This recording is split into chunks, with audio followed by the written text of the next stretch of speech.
Hey everyone, Dan here. Before we get into it, if you enjoy these videos, please hit the like and subscribe button. And keep in mind that these are my own thoughts, opinions, and ideas. These are not meant to be, nor should you take them as, investment or trading advice in any way, shape, or form. Do your own due diligence. Put in the work for yourself and make your decisions based on that. Enjoy. All right, folks, here we are on Monday, January 8th. We're going to take a look at AQST today. So I had a few comments come in, ask me to take a look at this chart, and so here we are. I'm going to put in a few things here on the Weeble charts, and then we'll flip over to the Think or Swim study and call it a video. But first things first, this uptrend support has been holding relatively well for the time being. It's tested it a couple of times. So my question would be, it's pretty steep. Doesn't mean it can't keep climbing up it, but when it does bang into it again after this most recent push, I'd be interested to see what happens there, if it continues to follow the trend line or if it does bust. Keeping in mind, of course, that all channels and all uptrends, downtrends eventually break in some way or another. Now, if it does continue to climb up, I would see if there's continued sort of selling pressure here, or if it's able to gain true support up and over here. It could stretch through with a wick or even a candle body or something, but the question to my mind would be, can it get any sort of sustained motion up over that level that has been dominated, at least in these recent swings here, by the sellers. So we'll see if that continues to take shape. Now, if it does dip back down,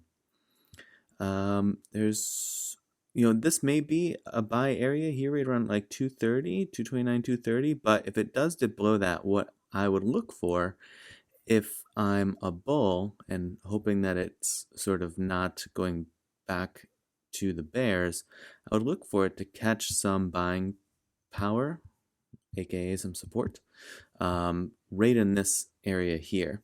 And then of course, if it can't hold that and it slips down, I would at least not want it to come any lower than, say, this 194-ish level here.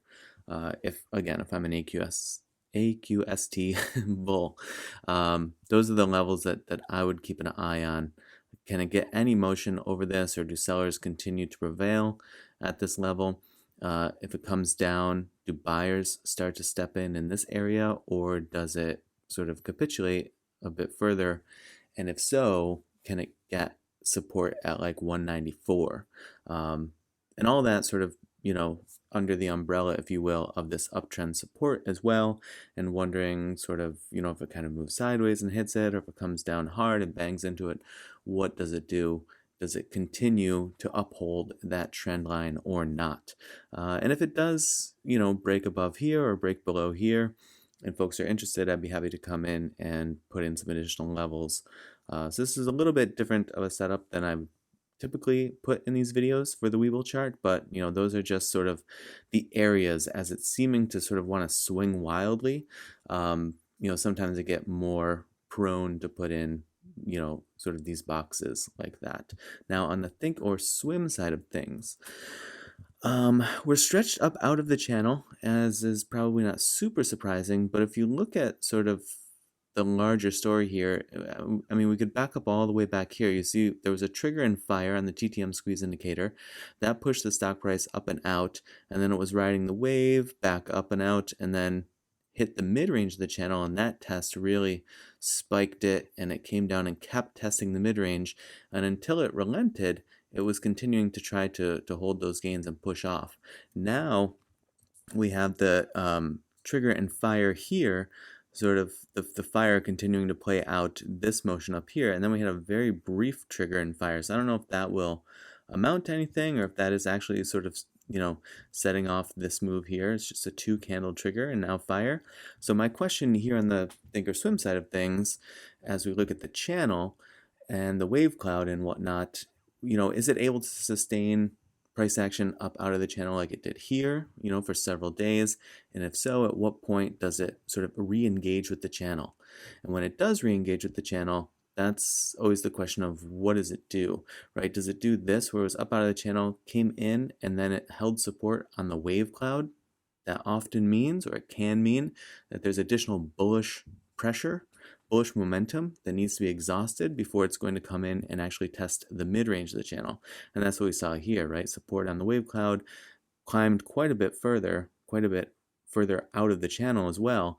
But then when it came down to test the mid-range, it came down hard to test the mid-range, and did a pretty good job holding it there, right? It mostly pinned itself to it a little bit above, a little bit below, but nothing stretching toward the, the end bound of the channel on the upper or the lower, until recently, like we said, this 2 trigger candles here as it started to climb, and then fired, pushing it back out of the channel for the time being. So again, that's just to sort of reiterate what I'm looking for on this one is, what does the price action do when it re-engages with the channel now that it's stretched outside of it? Does it hold any support, high up in the channel, meaning the upper bound or the wave cloud, or does it come down and test the mid-range? And if so, that can be fine. It's often what is expected. Eventually it'll test the mid-range.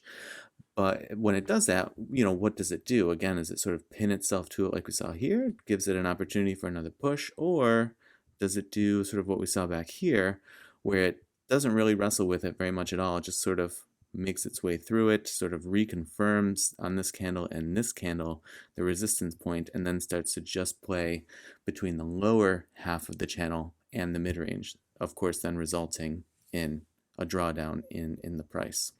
So those are the questions that I'm going to be looking for on this one, but nice sort of like cupping pattern at the moment. We'll see what it can sustain, especially knowing that the selling pressure in this area back here and then here, obviously, for the time being has been quite strong. And if we back up, these are old levels that I have on the charts. Get rid of those. You see it was topping out here just above where that current sell swing is. As it drew down here hard and banged, tried to catch support and couldn't do anything, resembling sort of like a V-shaped recovery, if you will, but got stopped out, right around there, about the $3-ish mark, a little higher, a little lower on, these subsequent swings. So not surprising that after it got beat down, well below $1, now that it's swinging up again, it's not quite able to make a clean pass at that $3-ish area, just sort of out of the gates. So catching it sort of in the mid-2s at the moment. All right, folks, I hope that your trading week is off to a good start. And as always, I appreciate you watching, and I will see you in the next video.